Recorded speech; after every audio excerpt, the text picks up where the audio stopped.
apa kabar kalian hari ini? Tentu dalam keadaan baik saja, bukan? Nah, pada kesempatan kali ini, kita akan melanjutkan kembali materi kita tentang persebaran flora fauna di Indonesia.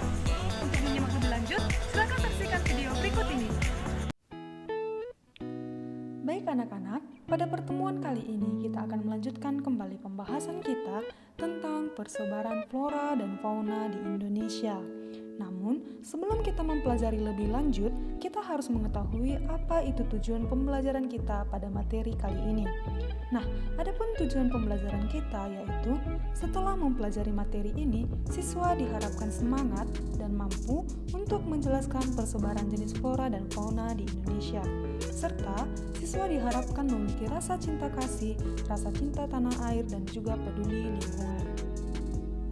Nah, jika pada pertemuan minggu sebelumnya kita sudah membahas tentang zona biogeografi yang dimana terdapat 6 zona di dunia ini yang dibagi oleh si Wallace.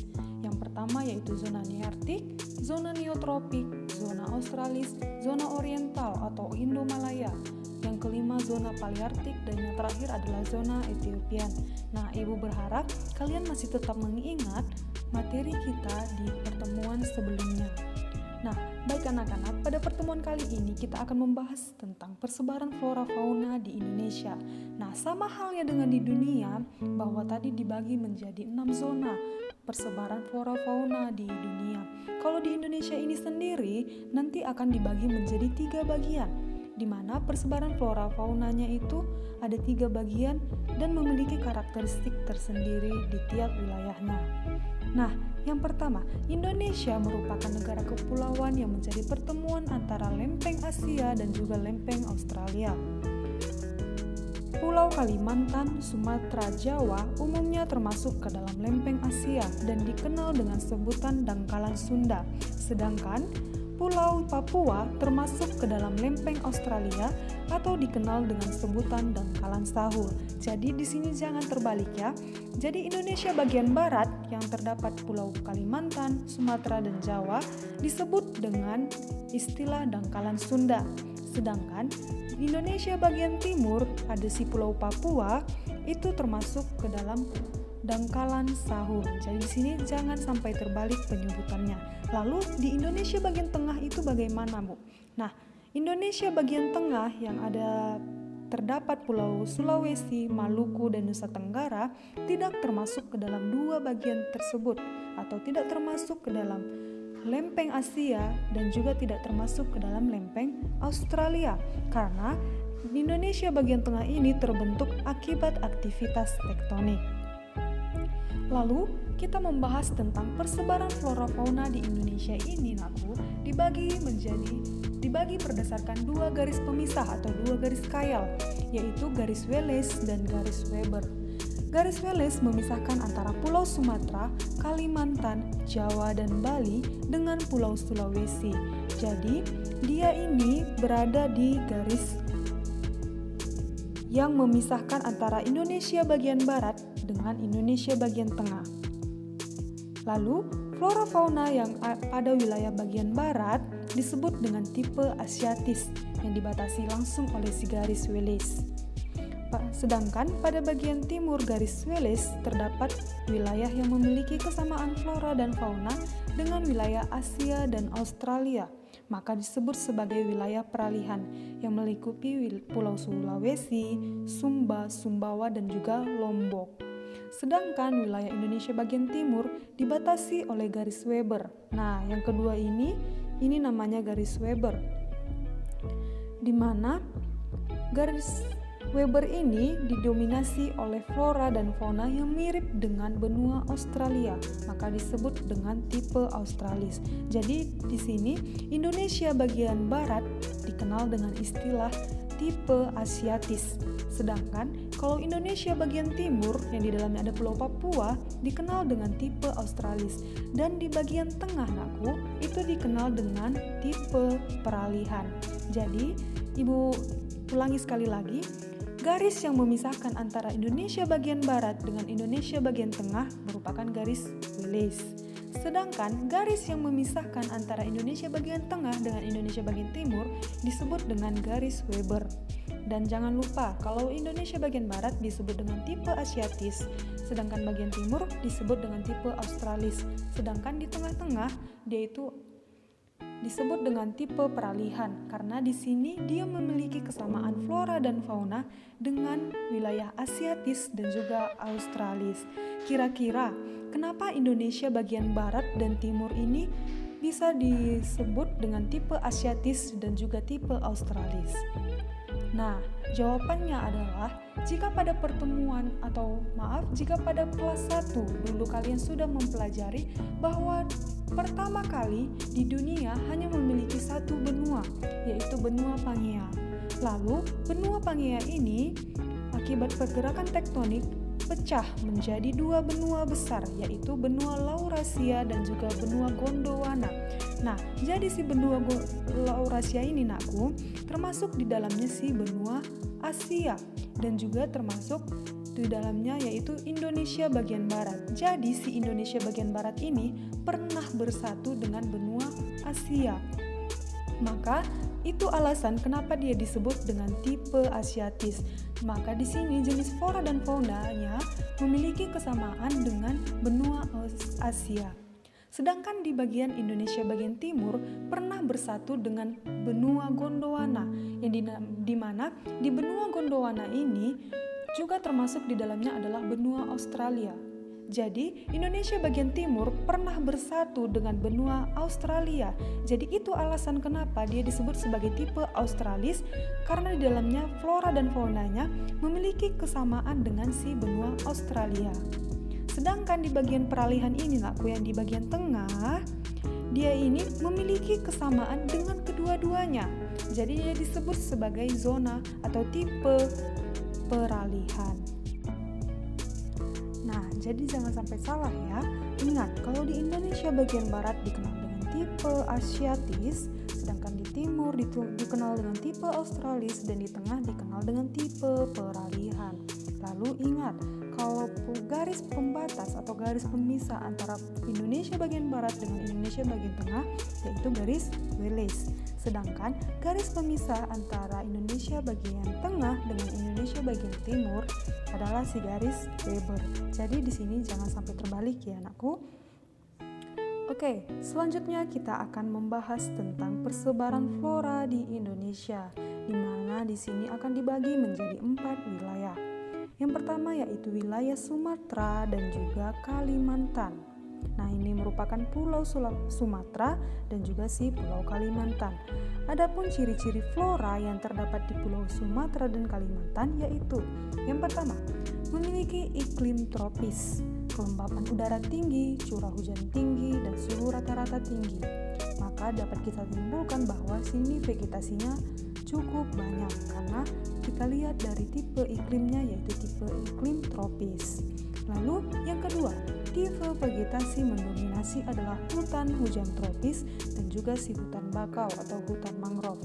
Lalu ciri yang ketiga, variasi spesies heterogen. Maksudnya di sini adalah variasi flora yang ada di Sumatera dan Kalimantan itu beragam dan juga bervariasi, banyak jenisnya, tidak hanya satu jenis. Itu yang dimaksud dengan si heterogen.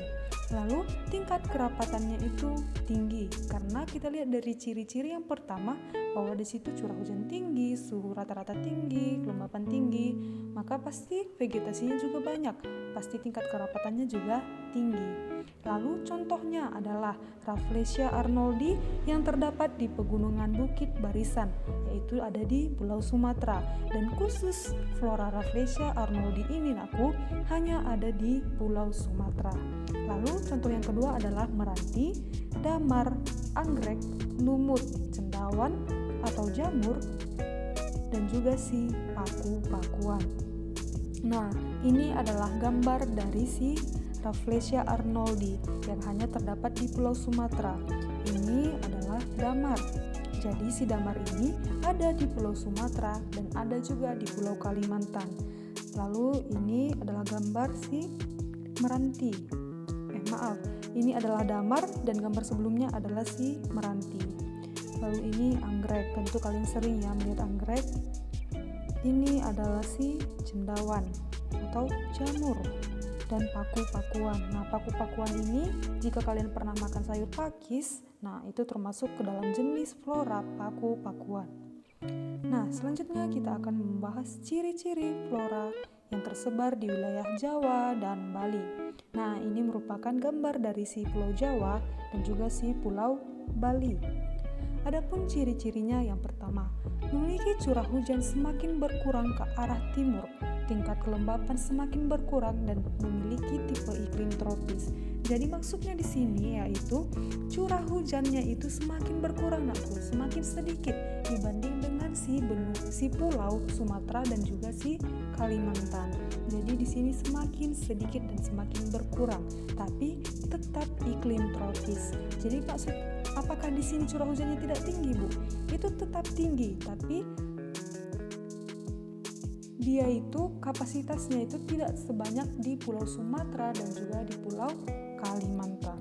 Lalu yang kedua, jenis vegetasinya adalah hutan hujan tropis. Jadi masih sama ya kayak di Pulau Sumatera. Di Pulau Jawa,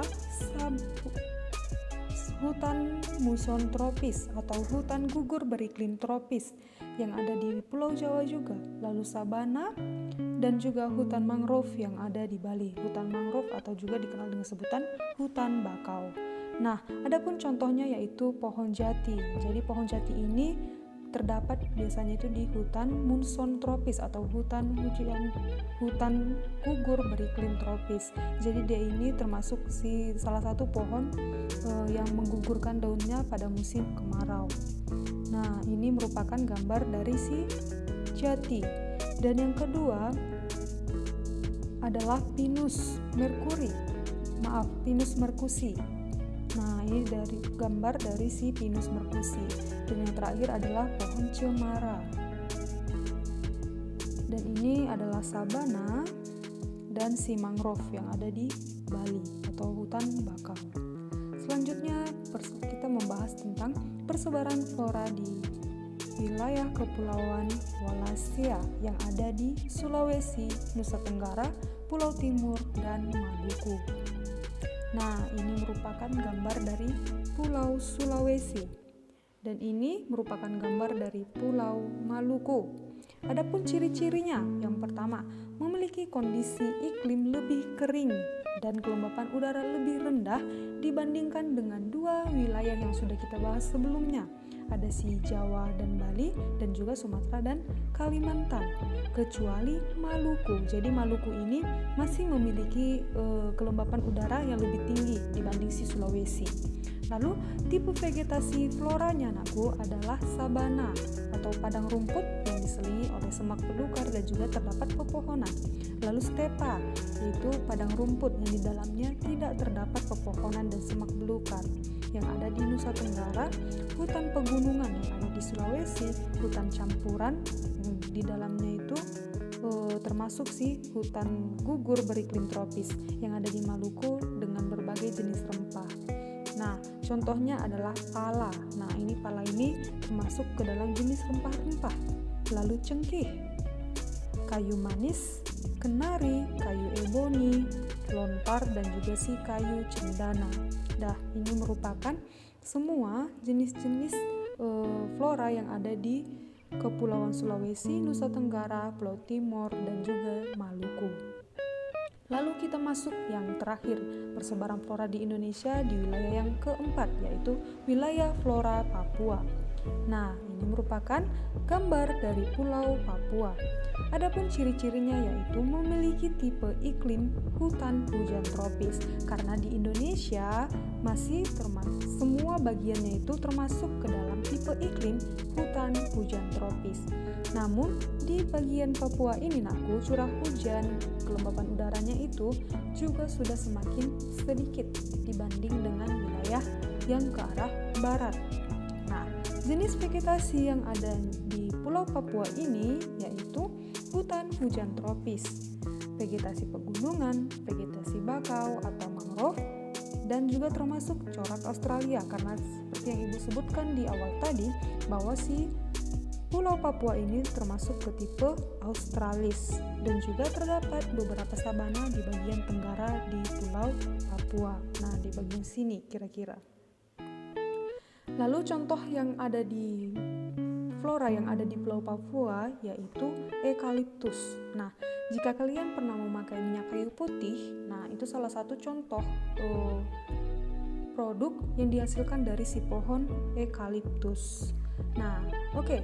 Sekarang kalau tadi kita sudah membahas tentang flora atau tumbuhan yang ada di Indonesia, sekarang kita membahas tentang persebaran fauna atau hewan yang ada di Indonesia. Nah, berbeda dengan flora aku, kalau persebaran fauna di Indonesia ini kita bagi menjadi 3 bagian. Yang pertama, Indonesia bagian barat. Nah, ini yang termasuk Indonesia bagian barat, yang di dalamnya terdapat Pulau Sumatera, Kalimantan, dan juga Pulau Jawa. Adapun ciri-ciri dari fauna yang ada di bagian barat ini, yang pertama, memiliki jenis hewan asiatis karena si fauna bagian barat ini dikenal tadi dengan istilah tipe asiatis karena pernah bersatu dengan pulau Asia. Lalu yang kedua, umumnya mamalia di sini berukuran besar. Nah, pasti kalian pernah melihat gajah ya? Nah, itu merupakan salah satu jenis fauna berukuran besar yang ada di Indonesia bagian barat. Lalu, yang ketiga, terdapat beragam jenis kera. Jadi, jenis kera di bagian barat ini tergolong banyak dibandingkan di wilayah Indonesia yang lainnya. Lalu yang keempat, banyak hewan endemik atau hewan yang menjadi ciri khas di daerah ini yang hanya ditemukan di wilayah Indonesia. Lalu yang kelima, spesies burung memiliki warna bulu yang kurang menarik dibandingkan di wilayah Indonesia bagian timur.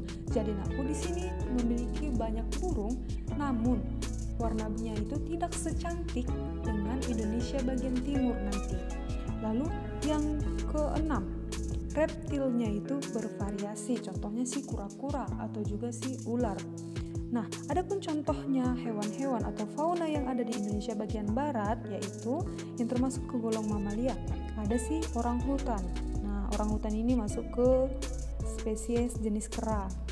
Lalu ada kerbau. Nah, kita lihat ya kalau kerbau ini berukuran besar. Lalu ada tapir, ada gajah, dan juga si badak bercula satu. Lalu jenis reptilnya itu ada si kura-kura.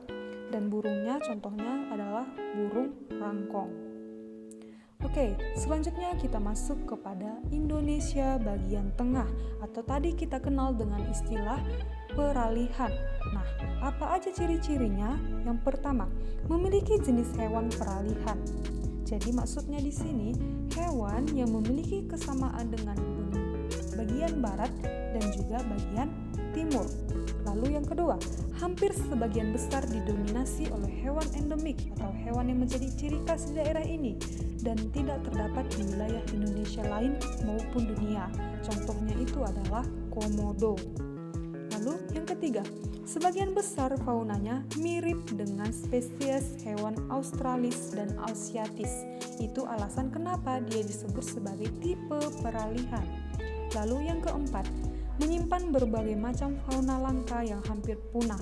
Kayak contoh yang ibu bilang tadi seperti si komodo, karena dia itu hanya terdapat di wilayah peralihan ini saja nakku, dan tidak terdapat di Indonesia bagian barat dan juga tidak terdapat di Indonesia bagian timur.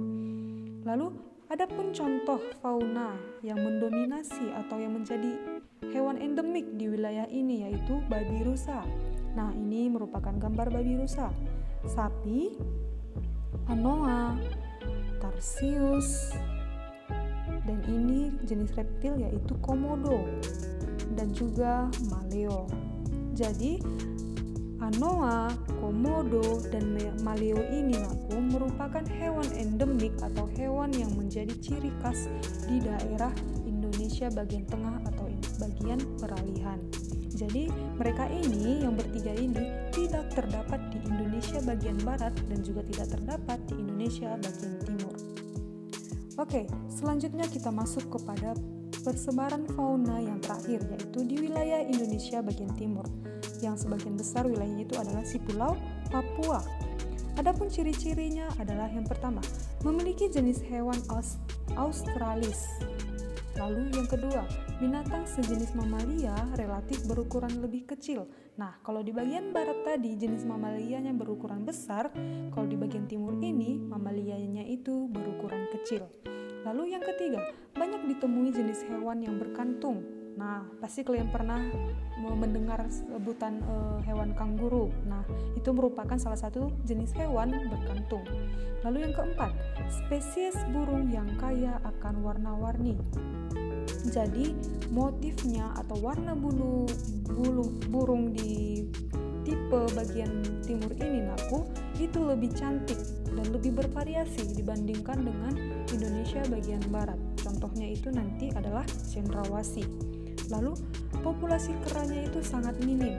Nah, itu berbanding terbalik juga dengan wilayah Indonesia bagian barat. Lalu tidak memiliki banyak spesies air tawar. Nah, jika di Indonesia bagian barat tadi ibu lupa membilangnya bahwa cirinya di sana itu spesies ikan air tawarnya itu banyak. Contohnya adalah ikan mujair atau ikan nila. Sedangkan kalau di wilayah Indonesia bagian timur atau di Pulau Papua ini, jenis ikan air tawarnya itu tergolong sedikit. Lalu, adapun contoh hewan yang ada di Indonesia bagian timur adalah kanguru. Walabi ini adalah kanguru pohon. Lalu ada reptilnya itu ada si biawak. Nah, ini jenis burungnya, ada si cendrawasih dan si kasuari. Kita lihat bahwa sini warna bulu dari si burung cendrawasih ini lebih cantik dibanding nanti dengan warna di burung yang ada di Indonesia bagian barat.